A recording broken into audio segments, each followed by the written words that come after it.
Assalamualaikum warahmatullahi wabarakatuh.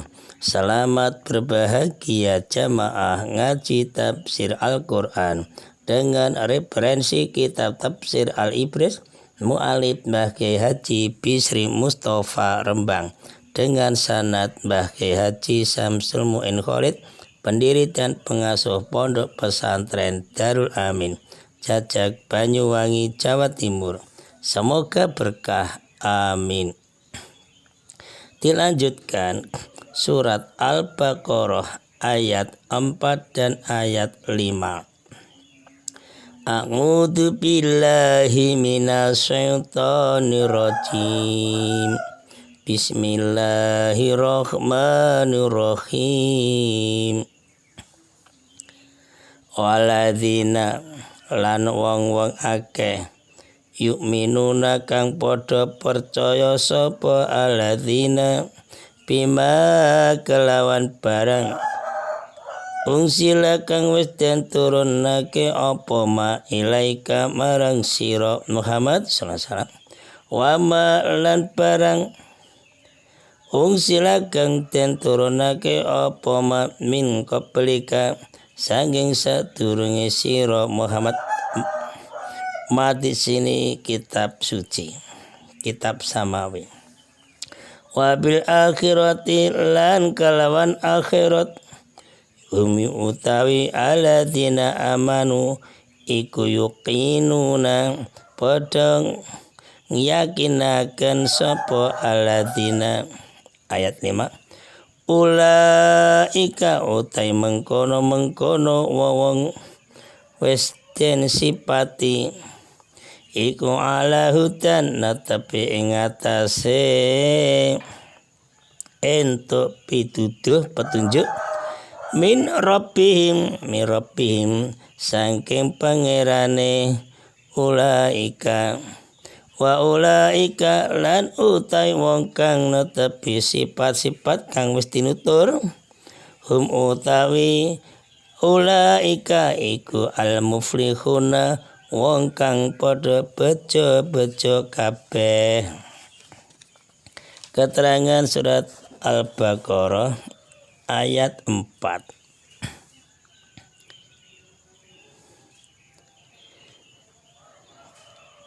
Yang keempat, beriman kepada kitab-kitab yang telah diturunkan Allah, yaitu kitab-kitab samawi. Yang kitab samawi di situ adalah kitab Taurat diturunkan kepada Nabi Musa alaihissalam, kitab Zabur diturunkan kepada Nabi Daud alaihissalam, kitab Injil diturunkan kepada Nabi Isa alaihissalam, dan kitab Al-Quran yang diturunkan kepada Kanjeng Nabi Muhammad SAW. Jadi diimani semua. Tidak itu saja, juga beriman pada sohifah, itu lembaran-lembaran kitab suci yang diturunkan kepada nabi-nabi sebelum Kanjeng Nabi Muhammad SAW. Allah menurunkan 124.000 nabi, itu juga menurunkan kitab 124.000 kitab. Nanti untuk membimbing umatnya supaya bahagia di dunia sampai akhirat. Meskipun dalam beriman kepada kitab-kitab selain Al-Quran bersifat ijmal itu global. Sedangkan beriman kepada Al-Quran itu harus secara tafsili, harus secara rinci-rinci. Kalau beriman kepada kitab-kitab dan sohifah tersebut berarti beriman pula kepada para rasul yang telah diutus Allah kepada umat-umat yang dahulu dengan tidak membedakan antara seseorang dengan yang lain dari rasul-rasul Allah. Jadi tidak boleh fanatik satu rasul yang lain tidak diakui, tidak boleh, harus semuanya diakui. Itulah bedanya Islam.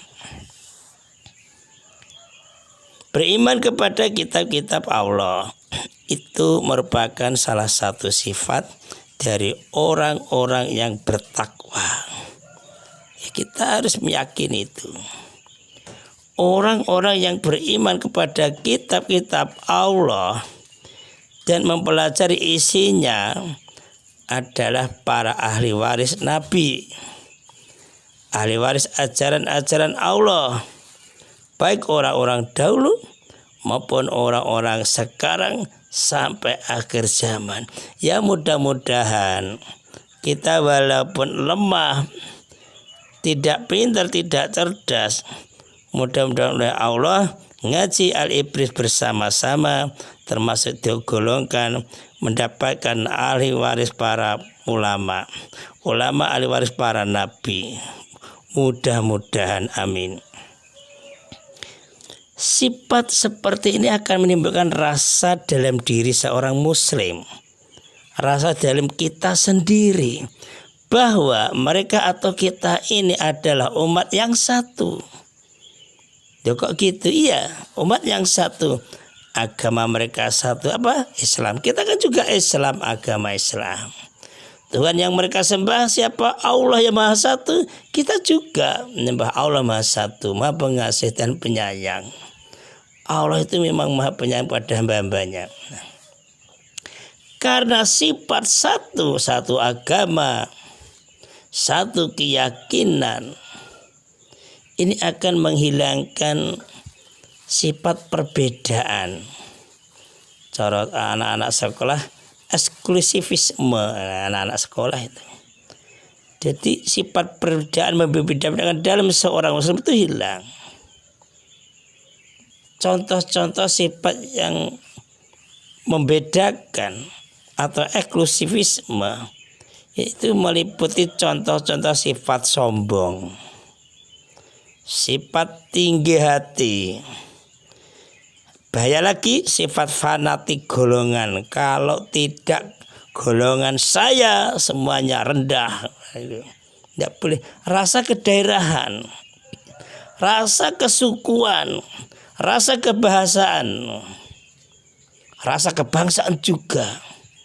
Dia merasa lebih hebat. Itulah selalu berperasaan yang terlalu berlebihan yang merugikan pihak lain itu. Itulah agama Islam kan baik sekali menghilangkan sifat-sifat seperti itu. Harus dihilangkan. Ayat 5. Beriman kepada adanya hari akhirat. Akhirat artinya berlawan kata dari dunia itu loh. Ini memang kebanyakan tidak percaya masa akhirat ada. Kan hidup kan satu kali, sudah selesai kan ya selesai. Nah, tapi kita orang Islam, orang beriman, orang bertakwa, beriman kepada adanya hari akhirat. Akhirat lawan dari dunia. Apa sih yang dimaksud akhirat? Akhirat ialah tempat manusia berada itu setelah dunia ini lenyap. Jadi hidup manusia, tempat manusia setelah dunia ini lenyap. Jadi beriman akan adanya akhirat ialah benar-benar percaya adanya hidup yang kedua setelah dunia ini berakhir. Jadi kita dulunya tidak ada, oleh Allah diadakan lewat rahim ibu hamil, lahir di dunia, setelah dunia kembali lagi. Kehidupan yang terakhir yaitu di akhirat. Setelah di alam kubur kan langsung akhirat itu loh. Orang-orang yang mempunyai sifat yang 5 di atas. Saya ulang. Orang-orang yang mempunyai sifat yang 5 di atas adalah orang-orang atau kita yang mendapat petunjuk dan mendapat bimbingan dari Allah. Dipahami. mendapat petunjuk dan bimbingan dari Allah. Dan mereka itulah yang akan merasakan, dan kita jugalah yang merasakan, yang akan merasakan hasil dari iman, hasil dari amal mereka, amal kita di akhirat nanti. Yaitu apa? Memperoleh keridhaan Allah. Yang paling pokok kan gitu, kita mendapatkan keridhaan Allah, dan tempat tinggal kita dan tempat tinggal mereka yang bertakwa di akhirat nanti ialah di surga. Yang di surga yang penuh kenikmatan. Tujuan kita kan begitu. Nah, kalau sudah di surga, di dalam surga mereka menikmati kebahagiaan yang abadi selama-lamanya. Amin. Ada 3 kesimpulan. 1. Al-Quran tidak diragukan kebenarannya, dan Al-Quran berfungsi sebagai petunjuk kehidupan hamba Allah, manusia dan jin. 2. Al-Quran adalah petunjuk bagi orang-orang yang bertakwa. Mudah-mudahan kita masuk itu, amin. Nah, di antara sifat-sifat orang yang bertakwa yaitu 1. Beriman kepada yang gaib. Beriman kepada yang gaib, yaitu Allah. Iman kepada Allah. Allah itu tidak bisa digambarkan. Oh, Allah seperti cahaya, Allah itu punya warna, Allah itu ada udaranya. Tidak. Allah itu khalik, jadi tidak bisa dibayangkan seperti apa dan tidak dibayangkan seperti apa-apa. Beriman kepada para malaikat, malaikat juga gaib. Surga dan neraka. Nah, ini beriman pada itu. Tapi ada pasti itu. Jangan terpengaruh kepercayaan yang sangat fatal salahnya, sangat sesat. Udah ada surga itu, neraka tidak ada, itu khayalan belaka. Itu ajaran-ajaran orang yang bodoh-bodoh itu. Jangan diikuti. Sifat yang kedua, melaksanakan sholat. Nah, ini terutama sholat wajib 5 waktu. Continue sesuai waktu. Tidak boleh diacak. Duhur di tempat waktu Isya ditempatkan duhur sama-sama 4 rakaat, tidak boleh. Itu tidak mengikuti aturan syariat agama kalau gitu. Sifat yang ketiga, menginfakkan sebagian harta yang telah dianugerahkan Allah. Sedekah, zakat mal, zakat fitrah. Nah, sesuai kemampuan kita. Ya tidak terlalu berlebihan, ya tidak terlalu kikir. Ya pokoknya sewajarnya itu aja. Yang penting ikhlas sewajarnya. Syukur-syukur banyak, ikhlas malah lebih baik. Sifat yang keempat, beriman kepada kitab-kitab yang telah diturunkan Allah kepada rasul-rasulnya. Harus beriman, tidak boleh aku hanya percaya kepada Al-Quran saja, yang lain tidak percaya. No, saya tidak mau terima. Itu tidak boleh. Harus mempercayai kitab-kitab sama yang lain, kitab Taurat, kitab Zabur, kitab Injil. Itulah sifat-sifat takwanya gitu orang Islam. Kita harus begitu. Yang kelima, beriman kepada adanya hari akhirat, hari kiamat, hari akhirat. Jadi rukun iman 6 itu sudah satu paket di dalam hati kita. Itu diajarkan, tertanam sejak dini, sejak kecil itu. Bahkan lahir itu sudah diadani, ternyata sudah dimasukkan. Bahkan dalam kandungan ibunya sudah didoakan itu. Kesimpulan nomor 3.